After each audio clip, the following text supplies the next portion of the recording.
Hello friends, welcome to our YouTube channel. इस YouTube channel पे मैं आपके लिए लेकर आऊंगा जनरल साइंस से related important concept, topic wise videos.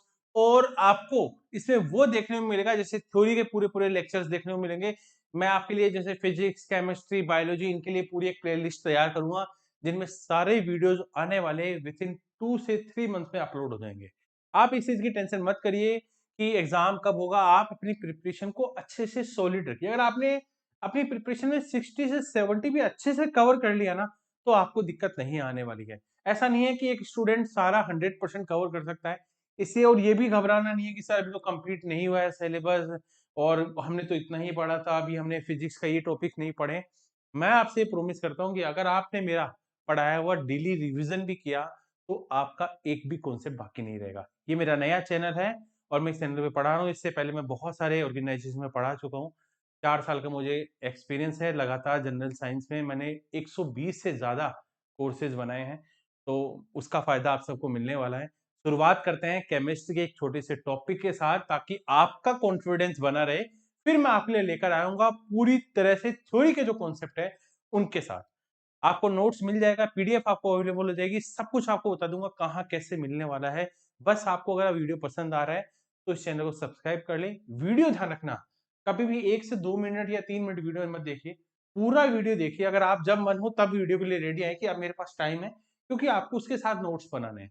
तो आप 20 से 25 मिनट के लिए आए, अकेले में रहे, नोट्स तैयार करें और फिर इस वीडियो को पूरा देखें, तब आपको मजा आएगा। अगर आपको कहीं लगता है कि मैं कहीं स्पीड में चल रहा हूं तो वीडियो को पॉज कर दें और अपने नोट्स बनाएं। क्योंकि हमारा पर्पज ऐसा नहीं है कि हम 20 मिनट कंटिन्यू देखें इस वीडियो को पूरा कर लें। हमारा पर्पज है कि इस 20 मिनट से हम ऐसा कंटेंट तैयार करें, ऐसा नोट्स तैयार करें कि जब एग्जाम का आखिरी के 4 से 5 दिन बचे और आप इस नोट्स को पढ़े तो आपको लगे कि आप 2 घंटे में, 3 से 4 घंटे में पूरी केमिस्ट्री पढ़ चुके हैं। शुरुआत करते हैं। आज का टॉपिक है मेटल, धातुएं। देखिए, मैं धातु के बारे में एक दो चीजें आपको बताना चाहूंगा कि इस ब्रह्मांड में कितने तत्वों की खोज की जा चुकी है। आप जैसे फिजिक्स में पीरियोडिक टेबल पढ़ते हैं, पीरियोडिक टेबल में जब आप पढ़ते हैं तो पीरियोडिक टेबल में आपने पढ़ा होगा कि 118 तत्वों की स्टडी करते हैं। कितने? 118 तत्वों की स्टडी हम पीरियोडिक टेबल में करते हैं। लेकिन सर इसमें क्या ये 118 तत्व हैं, क्या ये सारी धातुएं हैं? जी नहीं। इनमें 3 तरह की चीजें होती हैं, जिसमें है धातु, दूसरा होता है अधातु जिसको मेटल और नॉन मेटल कहते हैं, तीसरा होता है उपधातु जिसको मेटेलॉइड कहते हैं। ठीक है, जिसको मेटेलॉइड करते हैं। नोट्स आपको हिंदी और इंग्लिश दोनों में प्रोवाइड हो जाएंगे पीडीएफ के थ्रू, तीनों होते हैं। अब आप कह रहे हैं कि 118 अगर ये हैं तो हम जो पढ़ने वाले हैं धातु या हम जो मेटल टॉपिक पढ़ने वाले हैं सर ये कितने हैं, तो इनकी संख्या है 91। अब आपके दिमाग में आ रहा है कि 91 क्या पूरी धातु हम लोग पढ़ेंगे? नहीं। रेलवे, एसएससी, यूपीपीएससी या राजस्थान की किसी भी एग्जाम्स के लिए हम देखते हैं तो स्टेट लेवल या सेंट्रल लेवल के एग्जाम उन सब में कुछ लिमिटेड मेटल्स को स्टडी करना है जो कि ज्यादा हमारी डेली रूटीन लाइफ में काम आते हैं। सच बात तो ये है, हम उन्हीं को पढ़ रहे हैं जो हमारी लाइफ में डेली रूटीन वर्क में काम आते हैं। शुरुआत करते हैं, ज्यादा टाइम खराब नहीं करते हैं। और ये हमारा पहला स्क्रीन, सोडियम एक धातु है। सोडियम क्या है? धातु, क्योंकि हम टॉपिक ही हमारा क्या है? धातु है। सोडियम को जब आप देखते हैं तो ये बहुत कॉमन वर्ड है केमिस्ट्री या बायोलॉजी में, भौतिक विज्ञान और रसायन विज्ञान में आपको ये देखने को मिलता होगा। सोडियम वर्ड बहुत बार सुना होगा। कुछ क्वेश्चन इससे बनते हैं, क्या क्या बन सकता है। देखो, सोडियम को हम लोग केमिस्ट्री में कैसे लिखते हैं? Na से रिप्रेजेंट करते हैं। किससे प्रेजेंट करते हैं? इसका केमिकल साइन क्या है? Na। इसको बोलते हैं सोडियम। अगर आपको कहीं भी बायोलॉजी और केमिस्ट्री में Na लिखा हुआ था तो मुझे लगता है आपके दिमाग में एक ही चीज आती है, Na यानी सोडियम। बिल्कुल सर। सबसे पहले तो इसका सिंबल हमें याद पता लग गया कि क्या है, Na है। अब Na को आप पीरियोडिक टेबल में कहां रखते हैं? ठीक है, पीरियोडिक टेबल का कुछ स्ट्रक्चर ऐसा होते हैं। ठीक है, इसको हम लोग ऐसा जरूर करते होंगे कि ये थोड़ा सा लंबा है। ठीक है, ऐसा। ठीक है, और ये पीरियोडिक टेबल है। अब इस पीरियोडिक टेबल में एलिमेंट्स ऐसे अरेंज है। ठीक है, इसको एस ब्लॉक बोलते हैं, इसको पी ब्लॉक बोलते हैं, इसको डी ब्लॉक बोलते हैं और इसको एफ ब्लॉक बोलते हैं। ठीक है, 4 ब्लॉक होते हैं। इन चारों को देखेंगे तो जो सोडियम है वो पीरियोडिक टेबल में 11वें नंबर पे आता है। कितने नंबर पे आता है? 11वें नंबर पे आता है। ठीक है, ये है 11, ये है इसका एटॉमिक नंबर, परमाणु संख्या, ठीक है, ये बात हमें पता लगी। साथ में ही एटॉमिक मास क्या है, 23। यानी आपने केमिस्ट्री में इस तरह से देखा होगा, इस तरह से लिखा हुआ आपने देखा होगा, सोडियम में देखा है, इसी तरह से लिखते हैं। ये जो नीचे संख्या है 11, ये है एटॉमिक नंबर के बारे में, और ये जो है 23, ये है एटॉमिक मास। एटॉमिक मास क्या है, देखिए आपके सामने एक इस सर्किल बनाए हुए हैं, देख रहे हैं, वर्ताकार शेप में, ये क्या है, ये एटम है। कौन सा एटम है, सोडियम का एटम है। सोडियम कैसे दिखता है, ये एक्चुअल में ऐसा नहीं दिख रहा है जैसा आपको दिखता है, ये तो एक रिप्रेजेंटेशन है ग्राफिकल की, इस तरह से रिप्रेजेंट होता होगा। तो सेंटर वाला हिस्सा है, हमेशा आपने देखा होगा, इसको आप नाभिक बोलते हैं। कितने बोलते हैं, नाभिक बोला जाता है, इसका केंद्र बोला जाता है किसी भी एटम का। और इस केंद्र में उपस्थित होते हैं प्रोटॉन और न्यूट्रॉन। यानी अगर आपको, और चारों ओर क्या चक्कर निकाल रहे हैं, इलेक्ट्रॉन्स इस नाभिक के चारों ओर चक्कर निकाल रहे हैं। आप इस बात को समझिए कि ये हमें जो बता रहा है परमाणु द्रव्यमान, ये क्या है, प्रोटॉन और न्यूट्रॉन, ठीक है। तो इसमें प्रोटॉन की संख्या कितनी है और इसमें न्यूट्रॉन की संख्या कितनी है, अगर इन दोनों को ऐड कर देंगे तो परमाणु द्रव्यमान यानी एटॉमिक मास इसका आ जाएगा, ठीक है। तो इसमें देखो, ये रहा प्रोटॉन और ये न्यूट्रॉन, तो 11 प्रोटॉन है, 12 न्यूट्रॉन है, टोटल मिलाकर हो गए 23, ठीक है। टोटल मिलाकर कितना हो गया है, 23। तो दोनों आपको पता लग गया है कि इसका एटॉमिक मास क्या है, एटॉमिक नंबर क्या है, ग्राफिकल रिप्रेजेंटेशन कैसे है, ठीक है, सेंटर, और आपको ये भी पता लग गया कि एटॉमिक मास और एटॉमिक नंबर क्या होते हैं, ठीक है। तीनों चीजें हमने पढ़ ली। अब आता है कि सोडियम कैसा धातु है, कैसा मेटल है, कैसा एलिमेंट है। अगर मैं बात करूं तो सोडियम बहुत ज्यादा अभिक्रियाशील है, मतलब रिएक्टिव है, किसी भी चीज के साथ जल्दी से रिएक्शन कर लेगा, है ना, किसी भी चीज के साथ जल्दी से रिएक्शन कर लेगा। और यही कारण है जो एग्जाम में आपने पूछा होगा कि सोडियम को इनमें से किसके साथ रखा जाता है ताकि वो अभिक्रिया ना करे, है ना, ज्यादा क्रियाशील ना हो किसी के साथ। तो इसको हम लोग लिखते हैं, मिट्टी के तेल की बोतल में इसको रखा जाता है, क्योंकि ये जैसे ही ऑक्सीजन के संपर्क में आते हैं, आग, है ना, इनमें आग जो ज्वाला उत्पन्न होने लगती है, अग्नि उत्पन्न हो जाती है। आपने देखा होगा कई बार स्कूलों में या जो रोड साइड बहुत मैजिक दिखाने वाले होते हैं, उन लोगों में क्या होता है, कुछ पत्थर जैसा लेते हैं और वही दिखाते हैं कि देखिए हम पानी डाल रहे हैं और इसमें आग उत्पन्न हो गई है पत्थर में। एक्चुअल में वो सोडियम होता है, ठीक है, वो जो ज्यादातर हम देखते हैं वो सोडियम ही होता है, ठीक है। तो सोडियम को पानी से दूर रखा जाता है और इसको मिट्टी के तेल में रखा जाता है डुबोकर, ताकि इस, है ना, ताकि ये क्रिया में अभिक्रियाशील ना हो हवा के संपर्क में आने के बाद।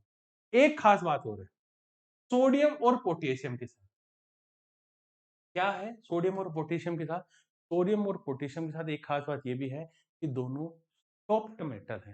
क्या है, दोनों सॉफ्ट मेटल है, ठीक है। ये से आपके सामने लिख दिया है मुलायम, ठीक है, दोनों सॉफ्ट मेटल, यानी आप इनको चाकू से आसानी से काट सकते हैं, इतना। जैसे कोई भी, जैसे ये पेन है, ये इसमें है, लेकिन आप इसको आसानी से नहीं काट सकते, ये मेटल होते हुए भी इसको नहीं काट सकते। लेकिन ये जो सोडियम है वो इस तरह का मेटल है जिसको आप चाकू से काट सकते हैं, आसानी से काट सकता है, ये दोनों है। और ये दोनों ही ज्यादा रिएक्टिव है, ठीक है, सोडियम और पोटेशियम दोनों रिएक्टिव है, ठीक है। अब ध्यान रखना, ये पूछ लिया जाता है, एमसीक्यू बन जाएगा इसका। अब डायरेक्टली आपको पता लग गया कि किसमें इसको रखते हैं। इसमें बहुत सारा, एक फास्फोरस को लेकर क्वेश्चन आता है कि फास्फोरस को किसमें रखा जाता है, उसको हम बाद में रखेंगे। लेकिन ध्यान रखना, हमेशा सोडियम पूछे तभी आपको लिखना है कि ये मिट्टी के तेल में रखा जाता है, ठीक है। चलिए, अब सोडियम का हमारी डेली रूटीन लाइफ में यूज क्या है, कैसे हम इसको यूज करते हैं, कौन कौन से कंपाउंड में, यौगिकों में इसका यूज होता है, ठीक है। सोडियम का यूज पढ़ेंगे। देखो, हम लोग जिस तरह से टॉपिक वाइज पढ़ रहे हैं, इससे हमारा ये बन रहा है कि जैसे आप सोडियम को कंप्लीट करेंगे तो आपको ये कॉन्फिडेंस होना चाहिए कि अब सोडियम से कहीं भी क्वेश्चन आ जाए, हमें आता है कि सोडियम जहां देखेंगे आपको दिमाग में रहेगा कि सोडियम की तो ये 15 पॉइंट इंपॉर्टेंट थे जिनको कवर कर लिया, दिक्कत नहीं है। आप जो NaCl, बहुत बेसिक नाम है केमिस्ट्री में, ये तो सब कुछ आता है, ये सबको आता है। सोडियम क्लोराइड, ये एक ऐसा फॉर्मूला है जिसको 99% लोगों को पता होता है कि सर सोडियम क्लोराइड बोलूंगा तो बोलेंगे NaCl। NaCl में दो तत्व हैं, सोडियम और क्लोरीन, NaCl। अब Na है, इसका मतलब ये जो कंपाउंड बना है NaCl, ये सोडियम का कंपाउंड है, बिल्कुल सही है। सोडियम क्लोराइड, अब एक चीज और देखिए, सोडियम क्लोराइड यानी मैं ये भी बोल सकता हूँ टेबल सॉल्ट बोलते हैं। टेबल सॉल्ट किसको बोलते हैं?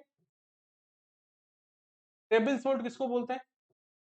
NaCl को बोलते हैं। इसको टेबल सॉल्ट क्यों बोला जाता है? ये खाने की टेबल पे रखा होता है। आप जो नमक यूज कर रहे हैं वो NaCl है, ठीक है? ये टेबल पे रखा होता है इसलिए टेबल सॉल्ट, टेबल शुगर इस तरह से बोलते हैं। तो ये है टेबल सॉल्ट NaCl। कई बार आपने देखा होगा कि जब आप कभी समुद्र में या कहीं गोवा वगैरह घूमने जाते हैं या कोई ऐसी जगह जा रहे हैं जिससे आपका समुद्र का पानी आपके मुंह में आता है तो आपको कड़वापन लगता है ना? थोड़ा खारापन उसमें है।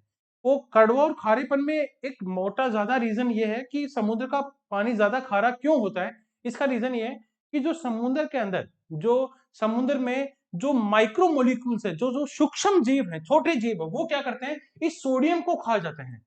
ठीक है, ये सोडियम को खा जाते हैं और ठीक है इस क्लोरीन के साथ तो जो खारा पानी है इसके कारण हमें उसका खारापन ज्यादा महसूस होता है समुद्र के पानी का। ठीक है, बात करते हैं इसके एक दूसरे कंपाउंड के बारे में। NaOH सोडियम क्लोराइड हो गया।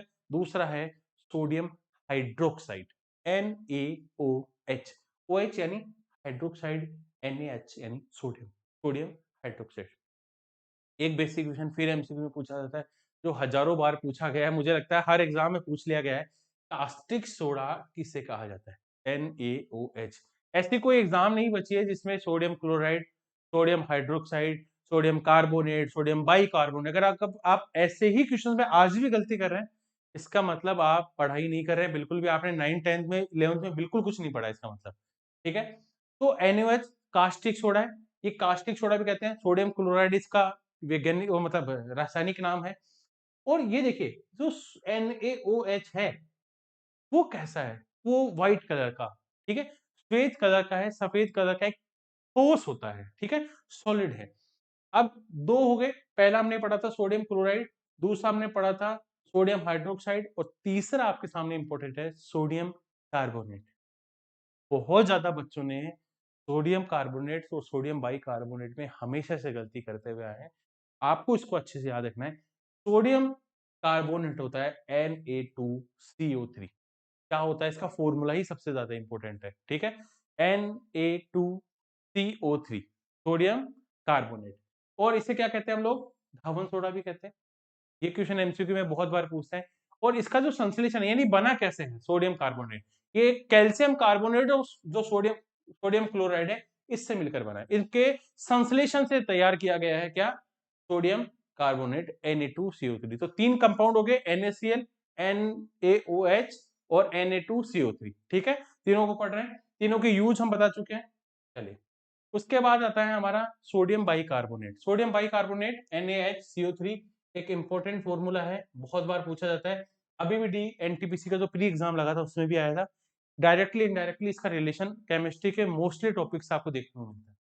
सोडियम हाइड्रोजन कार्बोनेट या बेकिंग सोडा कहते हैं। ये सबसे इंपॉर्टेंट पॉइंट यहाँ पे बन गया है कि बेकिंग सोडा, धावन सोडा, कास्टिक सोडा, ये तीन क्वेश्चन, तीनों के फॉर्मूले इंपॉर्टेंट है। ये किसके कंपाउंड है ये इंपॉर्टेंट है।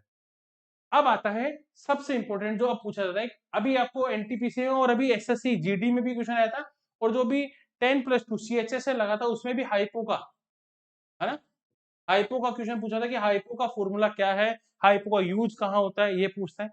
अभी हम लोग यौगिकों के बारे में पढ़ रहे हैं। मैंने अभी आपको ये नहीं बताया कि NaCl का क्या यूज है, NaOH का क्या यूज है, सोडियम जो धावन सोडा है, वॉशिंग सोडा है, कास्टिक सोडा, इन सब के यूजों के बारे में बात नहीं की है ना। हम बात करें अभी फॉर्मूला के बारे में कि ये किसके कंपाउंड है और इनके फॉर्मूले क्या है, इनका दूसरा नाम क्या है जो एग्जाम में पूछते हैं।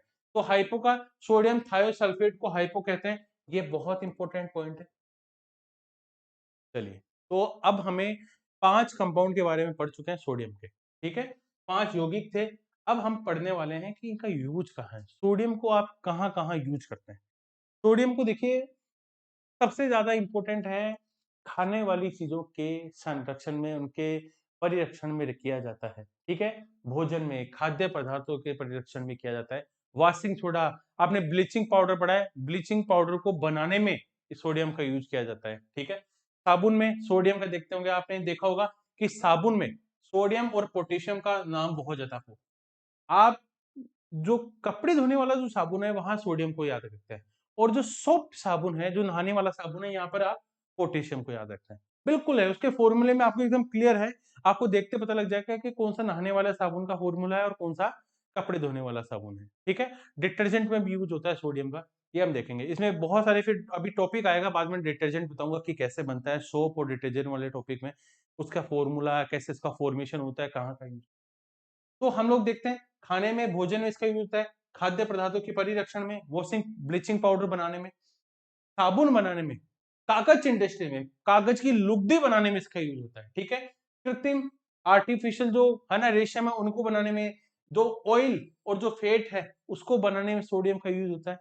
देखिए यूज आपको उतना ही पूछे, ऐसा नहीं है कि वो आपको पूछेगा कि बताइए वस्त्र उद्योग में इनमें से किसका यूज होता है, क्योंकि मोस्टली बहुत सारे ऐसे एलिमेंट्स हैं जिनका यूज कॉटन इंडस्ट्री में या क्लॉथ इंडस्ट्री में होता है।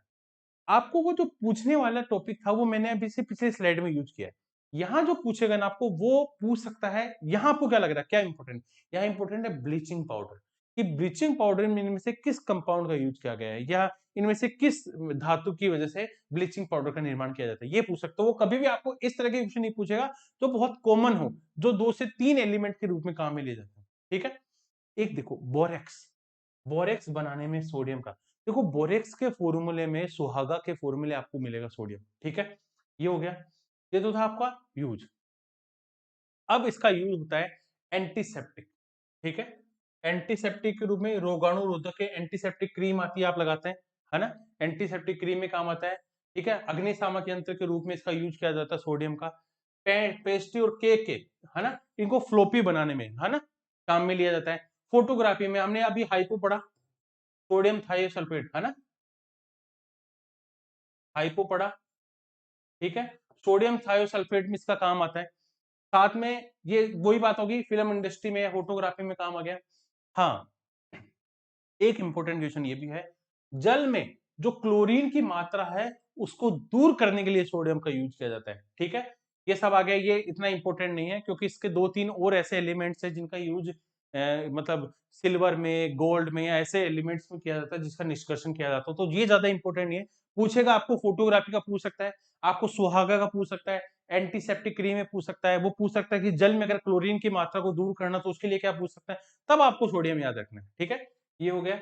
इसके बाद आता है एल्यूमिनियम। तो हमने सोडियम है, सोडियम के एमसीक्यू में आपको कराऊंगा कि कितने एमसीक्यू आपको बन सकते हैं, ठीक है।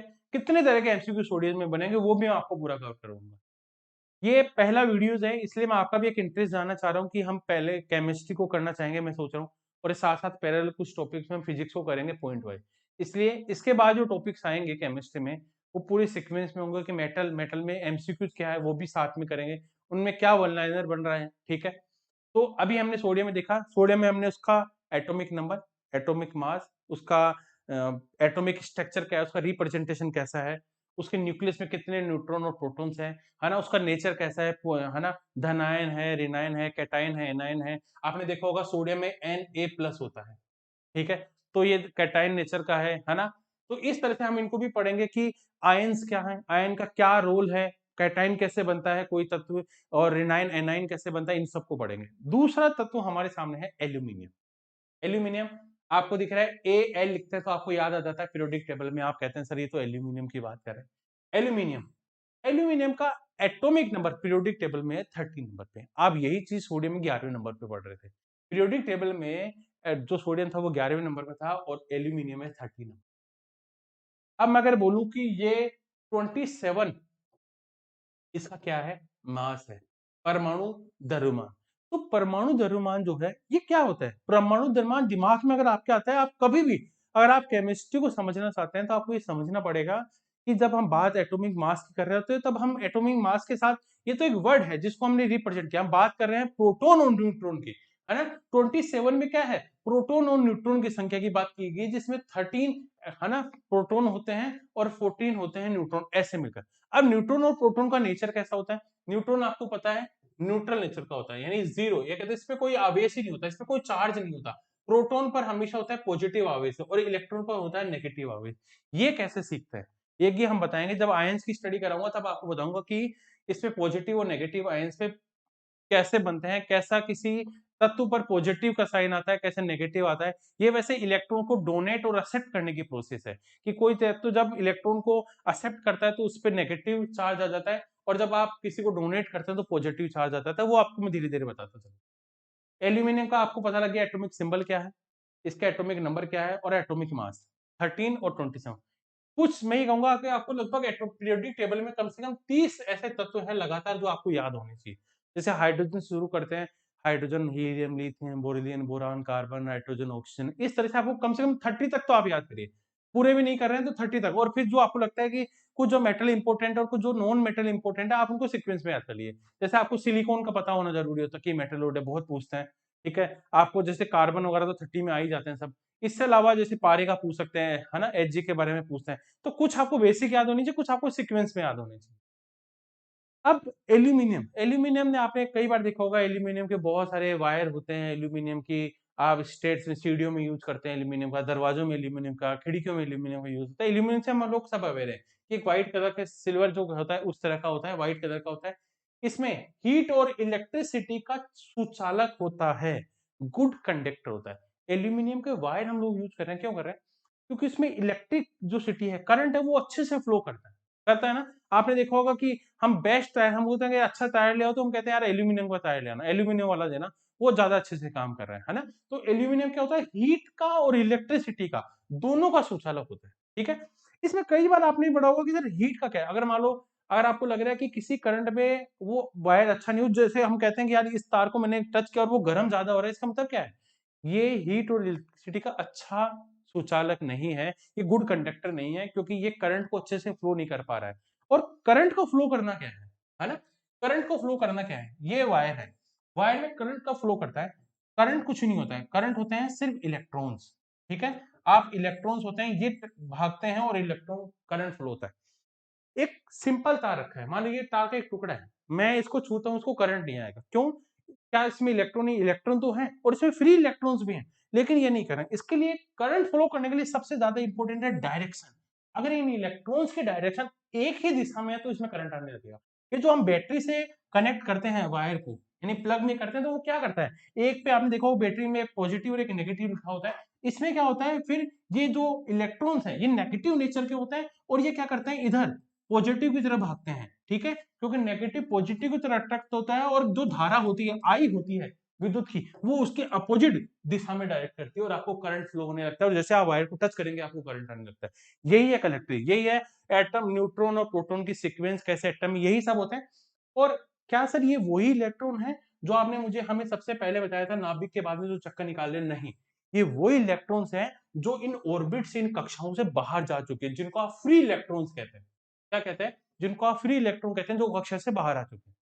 अब वापस हम इस टॉपिक पे आते हैं कि हीट और इलेक्ट्रिसिटी का गुड कंडक्टर, सुचालक होते हैं, इनमें फ्लो अच्छे से बहती है, कोमल होते हैं।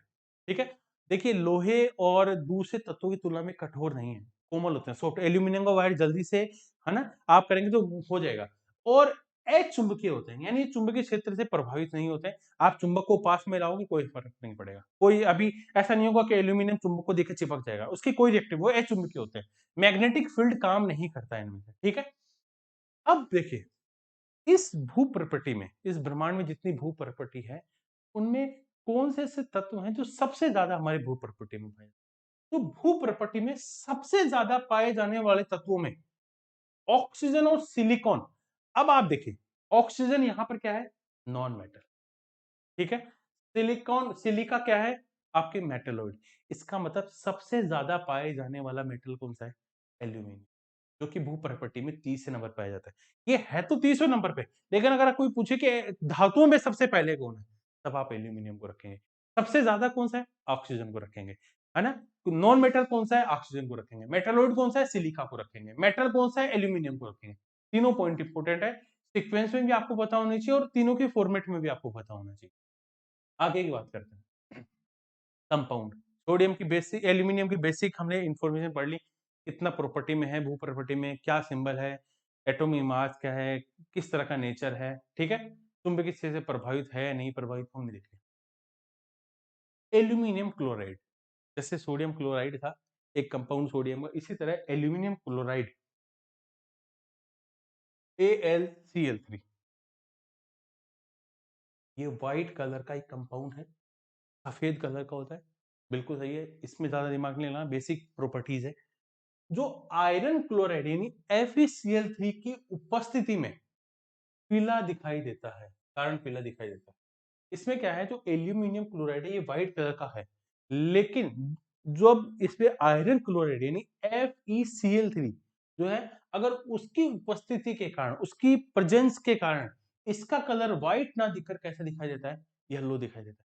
ये क्वेश्चन एग्जाम में, अभी आपको बता दूं, राजस्थान में लैब असिस्टेंट की एग्जाम आने वाली है, ठीक है, लैब असिस्टेंट, ठीक है। और वो बहुत इंपॉर्टेंट एग्जाम, मैं कहूंगा कि अगर आपको साइंस के स्टूडेंट और आपको अपॉर्चुनिटी 12th बाद देख रहे हैं, तो लैब असिस्टेंट की जॉब बहुत अच्छी है, 12th बाद की वैकेंसी है, और लेवल होता है अच्छा, है ना, बहुत अच्छा लेवल है। कई बार तो इसमें मतलब 12th लेवल से ज्यादा भी पूछे गए हैं, जो कि IIT नीट में पूछे जाते हैं, वैसे क्वेश्चन पूछे जाते हैं। और मैं कहूंगा अभी आने वाली है बहुत जल्दी वैकेंसी, गवर्नमेंट इसके लिए कर रही है प्रोसेस, बहुत सारे अभी एडवर्टाइजमेंट में भी आ रहे हैं कि जल्दी से आ रही है एग्जाम, है ना, तो आप उसके लिए प्रिपेयर कर सकते हैं, ये वीडियोस आपके लिए हेल्प करेंगे। तो कोई पूछ सकता है आपको येलो कलर कैसे दिखता है व्हाइट की जगह, है ना। इसका निर्माण एल्यूमिनियम धातु, एल्यूमिनियम और क्लोरीन और हाइड्रोजन क्लोराइड के अभिक्रिया से होता है। तो बिल्कुल सही है, इसमें एल्यूमिनियम क्लोर, है ना, एल्यूमिनियम इसमें बहुत होता है, ठीक है, क्लोरीन, हाइड्रोजन क्लोराइड, इन सब की उपस्थिति के कारण होता है, ठीक है। चलिए है ना, ठीक है। चलिए, तो आज तक यही रखते हैं, कल हम लोग शुरुआत करेंगे। ये मेरा पहला वीडियो था, अगर आपको अच्छा लगता है तो वीडियो को लाइक करना। धीरे धीरे देखिए, मैं थोड़ा डीप में पढ़ा रहा हूँ, तो हो सकता है आपको बहुत ज्यादा टाइम लगे समझने में, लेकिन आपको मजा आ जाएगा, ठीक है। तो अगर आपको अच्छा लगता है तो वीडियो को लाइक करना, अपने दोस्तों को जरूर शेयर करना।